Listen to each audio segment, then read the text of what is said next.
দুইজন ডাকাত না তিনজন ডাকাত জানি ওনারা আসলো হুজুরের কাছে অনেক ছদ্মবেশে মুসল্লির বেশে এসে বলতেছে প্রচণ্ড সিলেটে তখন বন্যা চলতেছিল, বন্যা বহুত আগের ঘটনা, চতুর্দিকে থুই থুই করে পানি। হুজুরের কাছে আসছে, হুজুরের এলাকাটাও তো বাটি এলাকা, জগন্নাথপুর এলাকা, সুনামগঞ্জ জেলা। ওই জায়গায় আসলো ডাকাতের দল, একটা নৌকা নিয়ে আইসা বলতেছে হজরত আমাদের এলাকার মধ্যে অনেক বড় জটিল সমস্যা, আপনি দ্রুত আসেন, যদি না আসেন তাহলে মারামারি হলে হবে, খুনাখুনি হবে, কতজন মারা যায় ঠিক নাই, কিন্তু আপনি যদি যায় হাজির হন তাহলে আর মারামারি হয়তো হবে না।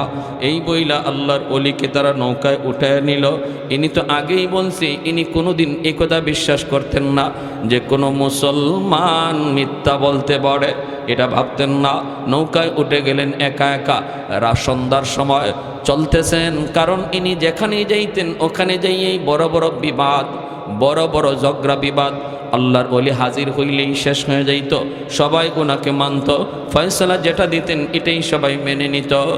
এজন্যই উনি নৌকায় উঠলেন। মুসলমানের ভিতরে বহুত বড় দ্বন্দ্ব, আমি গেলে পরে যদি সেটা সমাধান হয় যাইতে রাজি আছি, রাত বাজে 2টা, বাজক পাড়া 2টা, রাত বাজে 3টা, বাজক রাত 3টা, ঝড় তুফান হয়, হোক ঝড় তুফান, গেলে যদি সমাধান হয় আমি যাইতে রাজি।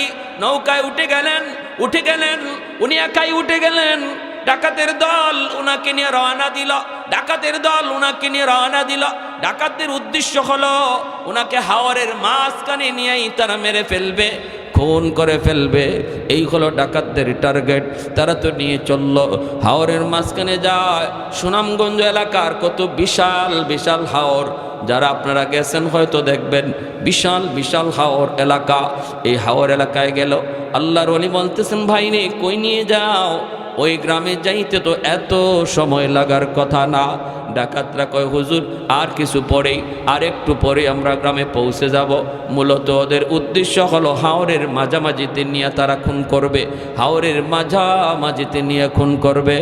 মাঝখানে যাইয়ে ডাকাতের দল তলোয়ার নিয়ে ছুরি নিয়ে আইসা বলে মৌলবী আমরা তো তোমাকে এনেছি খুন করার জন্য, দীর্ঘদিনের প্ল্যান, আমাদের দীর্ঘদিনের প্ল্যান, তোমার কারণে আমরা গুনার কোনো আয়োজন করতে পারি না, আজ তোমার জীবনের শেষ দিন, প্রস্তুত হয়ে যাও, তোমাকে হত্যা করে ফেলব। আল্লাহর ওলি একা, তখন তিনি বলতেছেন ভাই রে দুনিয়ায় এসেছি একদিন, যাব তো একদিন, কেউ থাকতে আসি নাই, তবে আমার যাওয়ার আগ মুহূর্তে 2 রাকাত নামাজ আমারে পড়তে দাও। আল্লাহু আকবার, আমাকে 2 রাকাত নামাজ পড়তে দাও, 2 রাকাত নামাজ। ওরা বলে ঠিক আছে আপনি নামাজ পড়তে চান নামাজ পড়েন। আল্লাহর ওলি নৌকার মধ্যে নামাজে দাঁড়ায় গেলেন, দাঁড়াইতে তো পারেন না, বসে বসে নিয়ত করে নামাজে দাঁড়ায় গেলেন। যেই মাত্র নামাজে দাঁড়াইলেন, বলুন তো মুমিন নামাজে দাঁড়াইলে সম্পর্ক কার সাথে হয়, কথা কার সাথে চলে? আসসালাতু মিরাজুল মুমিনিন। মুমিন যখনই নামাজে দাঁড়ায় তখনই আল্লাহর সাথে তার কথা শুরু হয়। যখনই কয় আলহামদুলিল্লাহ, আলহামদু সমস্ত প্রশংসা আল্লাহ পাক, তখন বলেন মানিল হামদ, কার জন্য তুমি প্রশংসা করো? কয় আল্লাহ। আল্লাহ তখন কয় মানিল্লাহ, কে তোমার আল্লাহ? কয় রব্বুল আলামিন। আল্লাহ তখন কয় কে রব্বুল আলামিন? কয় আর রহমান আর রাহিম, যিনি রহমান তিনি রাহিম। আল্লাহ তখন কয় মানির রহমান মানির রাহিম। বান্দা নামাজের ভিতরে কয় মালিক ইয়াউমিদ্দিন, যিনি কিয়ামত দিবসের মালিক। এতক্ষণ পর্যন্ত আল্লাহ নিজের পরিচয় দেন না, মালিক ইয়াউমিদ্দিন পর্যন্ত আল্লাহ বা তার নামাজি বান্দারে নিজের পরিচয় দেয় না। আল্লাহ অদৃশ্য, থার্ড পারসন। আল্লাহ থার্ড পারসনে থেকে কথা বলতেছে, কে রে বান্দা কার প্রশংসা করো? কে তোমার আল্লাহ, কে তোমার রব, কে তোমার, কে রহমান, কে রহিম? কয় মালিক ইয়াউমিদ্দিন, তিনি কিয়ামত দিবসের মালিক। তখন আল্লাহ পাক রব্বুল আলামিন তার পরিচয় দিয়ে দেয়। আল্লাহ তখন কয়, বান্দা এতক্ষণ পর্যন্ত তুমি যারে রব বলেছ, তুমি যার প্রশংসা করেছ, তুমি যারে রহমান রাহিম বলেছ, তুমি যারে মালিক ইয়াউমিদ্দিন বলেছ, আমি হলাম সেই রব, আমি হলাম সেই রহমান। তখনই বান্দা কয় ইয়্যাকা না'বুদু ওয়া ইয়্যাকা নাস্তাঈন। এখন আল্লাহর পরিচয় পাওয়া গেছে। এতক্ষণ কথা কইতেছিল যার সাথে, ইনি আল্লাহ, ঠিক না? তখনই কয় ইয়্যাকা না'বুদু ওয়া ইয়্যাকা নাস্তাঈন। এখন সেকেন্ড পারসন। এখন কয় আল্লাহ আমি তোমারই কাছে সাহায্য চাই, তোমারই ইবাদত করি। এতক্ষণ খালি কইছে থার্ড পারসনে, উনি, উনি, তিনি। আর যেই আল্লাহ কয় আমি ওই, তখন কয় আমি তোমারই ইবাদত করি। যেরকম সুবহানাল্লাহ, আমি তোমারই সাহায্য চাই, আমি তোমারই ইবাদত করি। এজন্য নামাজি মানুষ যখন নামাজে দাঁড়ায় তখন মনে রাখতে হবে কথা শুরু হয় কার সাথে। অতএব মনোযোগ অন্যদিকে দেওয়া যাবে। দোকানের চিন্তা করা যাবে, ঘরের চিন্তা করা যাবে, দোকানের হিসাব মিলানো যাবে না। না, সাবধান, মনে রাখবা নামাজি মানুষ যখন নামাজে দাঁড়ায় তখন শয়তানের স্পেশাল একটা বাহিনী হাজির হয়ে কয় উস্কুর কাজা, উস্কুর কাজা, উস্কুর কাজা। তুই তোর দোকানের কথা ইয়াদ কর, তুই তোর ব্যবসার কথা ইয়াদ কর, তুই তোর ঘরের কথা ইয়াদ কর, সন্তানের কথা ইয়াদ কর, বিবির কথা ইয়াদ কর। এইভাবে শয়তানের একটা স্পেশাল বাহিনী নামাজির কাছে হাজির হয়ে যায়। ভাইয়েরা, বন্ধুরা, তখন কিন্তু একটু মনে রাখতে হবে এই কাজটা শয়তানে করাইতেছে। মনটা আবার নামাজের ভিতরে নিয়ে আসো, নামাজের ভিতরে নিয়ে আসো। এই স্পেশাল বাহিনীটা শয়তানের আবার আপনার মনটাকে নামাজের বাহিরে নিয়ে যাবে, আপনি আবারও মনটারে নামাজের ভিতরে নিয়ে আসবেন। এইভাবে কেউ যদি নামাজের ভিতরে শয়তানের সাথে যুদ্ধ শুরু করে দেয়, শয়তান তার মন একবার নেয়, সে আবার আনে। মায়ার নবী বলেন এই মানুষটাকে আল্লাহ পাক পুরা নামাজের সওয়াব আল্লাহ দান করবে। ইখলাসের সাথে ফার্স্ট টু লাস্ট শুধু আল্লাহর ধ্যানে নামাজ পড়লে যে সওয়াব, ওই পরিমাণ সওয়াব আল্লাহ এই লোকটারও দান করবে, কারণ সে ইবলিসের সাথে যুদ্ধ করছে, ঠিক না? ইবলিসের সাথে যুদ্ধ করছে। আর যে মানুষটার মন একবার যদি দোকানে যায়, সালাম ফেরানোর আগে আর মন আনে না, এই মানুষটা কিয়ামতের ময়দানে আল্লাহর ধমক খাবে। আল্লাহর ধমক আল্লাহ কেউ বান্দারে, উলামায়ে কেরাম তোরে কত করে বুঝাইলো নামাজে দাঁড়ানো মানে আমি আল্লাহর সাথে কথা বলা। আমি তোর সাথে কথা কই আর তুই মন রাখছো তোমার দোকানে, আল্লাহ সেদিন ধমক দিবে। আল্লাহর ওলিও নামাজে দাঁড়ায় গেলেন, নামাজে দাঁড়ায় গেলেন, নামাজ পড়তেছেন, হঠাৎ করে ঝড় তুফান শুরু হয়ে গেল, আসমানি ঝড়। এমন এক ঝড় শুরু হলো, নৌকা ডুবে যাওয়ার অবস্থা তৈরি হলো। হাওরের মাঝখানে যদি নৌকা ডুবে তাহলে হুজুর শুধু মরবে না, ডাকাতের দলও মরবে। নামাজি নামাজের মাধ্যমে কার সাহায্য পায়? সাহায্য পায় কার? আর একটু জোরে বলেন কার? যেই মাত্র নামাজের মধ্যে তিনি দাঁড়ায় গেলেন, সাথে সাথে আসমানি ফয়সালা শুরু হলো, ঝড় তুফান। হাওরের মাঝখানে এত বড় ঝড়, এত বড় তুফান, এত বড় ঢেউ। ডাকাতের দলে কয়ে আনছিলাম তো মৌলবীরে মারতে, এখন তো দেখা যায় আমরাও মরা লাগবে। নৌকা যদি ডুবে এই হাওর থেকে সাতরাইয়া বাঁচবার কোনো উপায়? আরে আমরা তো আর মরতে আসি নাই, মারতে আনছি, তাহলে আগে আমাদের বাঁচা দরকার। মৌলবীরে মারব পরে, আগে নৌকা সামাল দাও, নৌকা সামাল দাও। এই বইলা তারা নৌকা সামাল দেওয়া শুরু করলো। ডুবে যাওয়া থেকে কিভাবে নৌকাকে বাঁচানো যায় এইভাবে তারা নৌকারে বাঁচাইতে লাগলো, নৌকা সামাল দিতে লাগলো। বাইরা রাত বেজে গেল প্রায় 3টা 4টা, শেষ রাত চলে আসলো। আল্লাহর ওলি তিনি তো নামাজ পড়ে বসা, ডাকাতের দল নিজেদের যান বাঁচানোর জন্য নৌকার হাল ধরতে লাগলো। হঠাৎ করে আল্লাহর কুদরতি ফয়সালা, হাওরের মাঝখানের নৌকা কেমন করে জানি একটা ঘাটের মধ্যে এসে লাগলো। এই ঘাট কোন ঘাট? এই ঘাটে কেমন করে নৌকা এসে লাগলো? হঠাৎ করে দেখা যায় যেই ঘাটের মধ্যে নৌকা লাগছে, ঘাটের চতুর্দিক দিয়া টর্চ লাইট মেরে মেরে পুলিশ আসতেছে। তখনই বোঝা গেল ঘাটটা ছিল সুনামগঞ্জ থানার ঘাটে যায় নৌকা লাগলো। কি খবর? আল্লাহর পাগল যে হয়, আল্লাহর পাগল কোথায় থেকে কোথায় যাবে সেই সিদ্ধান্ত নেয় কে? মানুষ চলে বাংলাদেশ এয়ারলাইন্সে, আর আল্লাহর ওলিরা চলে আল্লাহর এয়ারলাইন্সে, ঠিক কিনা? আরেকজন সিলেটের কুতুব নুরুদ্দিন ঘরপুরি রহমতুল্লাহি আলাইহি আজকে দুনিয়ায় নাই। মাগরিবের নামাজ পড়তেন সিলেট, আসরের নামাজ পড়ছেন ময়মনসিংহ, মাগরিবের নামাজ পড়তেন সিলেট। কোন বিমানে গেলেন, কোন বিমানে আসলেন? কয় মানুষ চলে বাংলাদেশ এয়ারলাইন্স, বাংলাদেশ বিমান, আর আল্লাহর ওলিরা আল্লাহর কুদরতি বিমানে তারা চড়ে। আল্লাহু আকবার, জোরে কন, আর একটু জোরে বলেন আল্লাহু আকবার। আমি এক এলাকায় এরকম ভাবে প্রতি বছর তাফসীর করি, সিলেটের চুনারঘাট 7 দিন ব্যাপী তাফসীর হয়। এই তাফসীরে 1 বছর বয়ান করি। হুজুররা বলতেছে, হুজুর নুরুদ্দিন ঘরপুরি রহমতুল্লাহি আলাইহি তিনি একদিন আসছেন, তাফসীর করছেন, রাতে হুজুর থাকবেন, আমরাও হুজুরের জায়গা করে দিলাম। হঠাৎ করে গভীর রাতে হুজুর ঘুম থেকে না, তাহাজ্জুদের নামাজ পড়তেছেন, হঠাৎ করে কোন ছাত্র জানি ডিস্টার্ব করছে, উনি মিজাজ গরম খায় গেছে। কে আমার নামাজে এত গন্ডগোল ঘটাইলো, কে আমারে ডিস্টার্ব করলো, আমি থাকবো না, চলে যাব আমি ঘরপুর। চুনারগড় থেকে ঘরপুর যাবেন সাহস কথা নয়, গাড়ি ছাড়া সম্ভব না, প্রায় 2 ঘন্টা 2.5 ঘন্টা সময় লাগবে গাড়িতেও। হুজুররা কয়, হুজুর রাত বাজে এখন 3টা, কেমন করে আমরা আপনাকে ঘরপুর পৌঁছাবো? কোনো গাড়ি গুড়ি কিছুই তো নাই, হুজুর একটু কষ্ট করে থাকেন। আল্লাহর ওলি কয়, তোমরা আমাকে পৌঁছাও এটাকে আমি বলছি? আমি শুধু বলছি আমি থাকবো না, চলে যাব। ফজরের নামাজের পর আমার বুখারীর দরস আছে, আমি বুখারী শরীফ পড়াবো ফজরের পর, আমার যেতেই হবে। হুজুর কেমনে যাবেন? কয়, এটা কি তোমাদের বলতে হবে?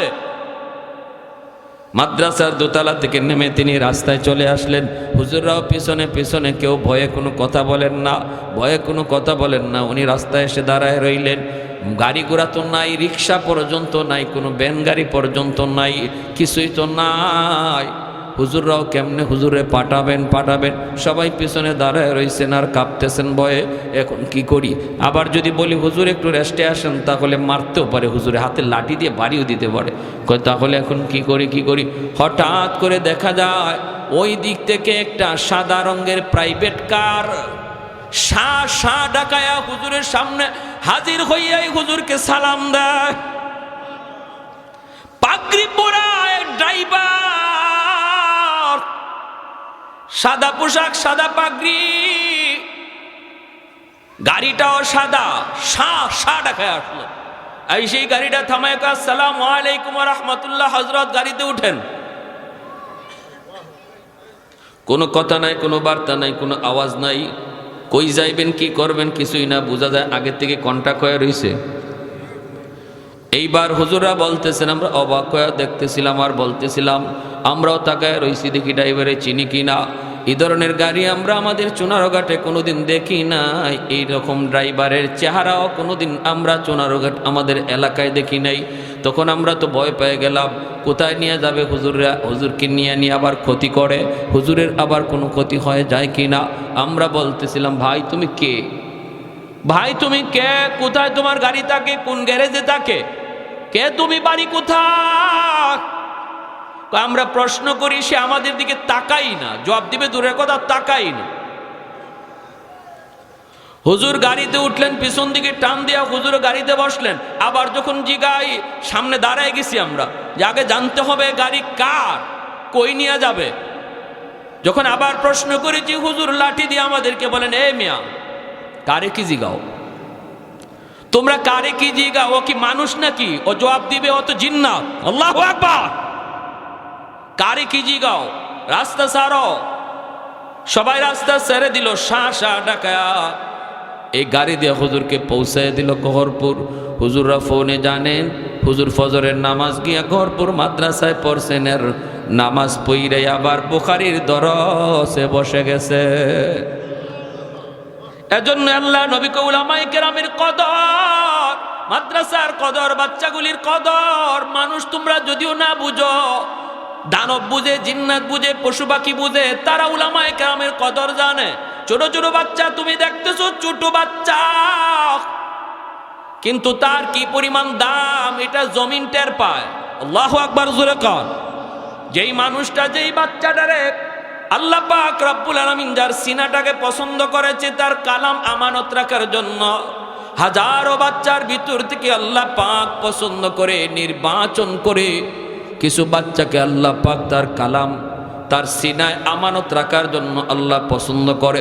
ওদেরকে আল্লাহ মাদ্রাসায় আসার তৌফিক দেয়। ওদের বাপমার কলিজাটার মধ্যে আল্লাহ পাক মাদ্রাসার মহব্বত ঢুকায় দেয়। ওই বাপমাই মাদ্রাসায় তারা বাচ্চাটারে নিয়ে হাজির হয়, কারণ এই বাচ্চাটা আল্লাহর তালিকায় মকবুল হয়ে আছে। তাহলে এই বাচ্চাটারে দাম দিয়ে মহব্বত করবেন, ধমক দিবেন না, মৌলবী সাহেবকে ডাক দিবেন। এই ছোটো বাচ্চাটা যে মাদ্রাসায় পড়তেছে তারও মৌলবী সাহেবকে ডাক দিবেন, তারে আদর করে খাওয়াবেন, তারে ভালো মন্দ খাওয়াবেন। মনে রাখবেন একটা মাদ্রাসার তালেবে এলেমকে খাওয়ানো মানে মায়ার নবীর হাদিসের ভাষায় তুমি তারে খাওয়াইতেছ না, বরং এই বাচ্চার উসিলায় আল্লাহ তোমাকে আমাকে খাওয়ায়। যেই ঘরে যে বাচ্চাটা খায়, মায়ার নবীর হাদিসের ভাষায় এই বাচ্চার উসিলায় আল্লাহ ঘরের মানুষরে খাওয়ায়। কারণ সে কোরআনের পাখি, আল্লাহর তালিকায় সে মঞ্জুর। কিছু কিছু বিষয় আছে আল্লাহ নিজে নির্বাচন করে নিজের হাতে। নবী কে হবে সেটা আল্লাহর নির্বাচিত। আমলের মাধ্যমে নবী রাসূল হওয়া যায় না, ওলি হওয়া যায়। নবীর সাহাবী কারা হবে এটা আল্লাহর নিজের নির্বাচন করা। আমলের মাধ্যমে আব্দুল কাদের জিলানি হওয়া যায়, সাহাবী হওয়া যায় না। ঠিক তেমনি দুনিয়ার হাজারো লক্ষ বাচ্চাগুলির ভিতর থেকে কোন বাচ্চাটা আল্লাহর কালাম সিনায় নিবে এটাও আল্লাহর নিজের নির্বাচন করা, আল্লাহর নিজের হাতের নির্বাচন। এজন্য এই বাচ্চাগুলির কদর করবেন, মায়া করবেন, আদর করবেন। সে নিজের ইচ্ছা আসে নাই, আল্লাহ তারে আনাইছে। সুবহানাল্লাহ। আমার ভাইয়েরা, এজন্য বলতেছিলাম ওই শাইখে কাতিয়া রহমতুল্লাহ আলাইহি ইনি রম করছেন। এখন হঠাৎ করে পুলিশ টর্চ মাইরা সামনে আসছে, আইসেই দেখে শাইখে কাতিয়া, ওনারে তো চিনে পুলিশ সবাই। হযরত আপনি ডাকাতের দল, সাথে সাথে হুজুরের পা জড়ায় দিরা কয়, হযরত আমাদেরকে মাফ করেন, জীবনের জন্য আমরা অপরাধ ছেড়ে দিলাম, জীবনের জন্য আমরা গুনাহ ছেড়ে দিলাম। আজকে নিজের চোখে যা দেখছি, আল্লাহর ওলি বলেন তাহলে কথা দাও আমার জীবদ্দশায় কারো কাছে এই কেরামতি বলবা না। কারণ খাঁটি আল্লাহর ওলি যারা, এরা নিজেদের কারামত কারো কাছে বলে না। কেউ যদি দেখে তারে বলতেও নিষেধ করে। আর ভেজাল যেখানে আছে সেখানেই শুধু বড় বড় সাইনবোর্ড, বড় বড় ডিগ্রি, নাম খুঁজে পাওয়া যায় না ডিগ্রির ঠেলায়। আশিক রসুল, মাহবুবে খুদা, গাউসে হামদানি, কুতুবে রব্বানি, সরাসল্য সুলকানি, নাম কইরে কয় নাম লাগতো না, খালি টাইটেল ফর। ঠিক না? নাম লাগবো না, খালি টাইটেল ফর। 16টা টাইটেল, 32টা টাইটেল এখন ফিসাবের নামের আগে। এটা আমরাও বুঝি।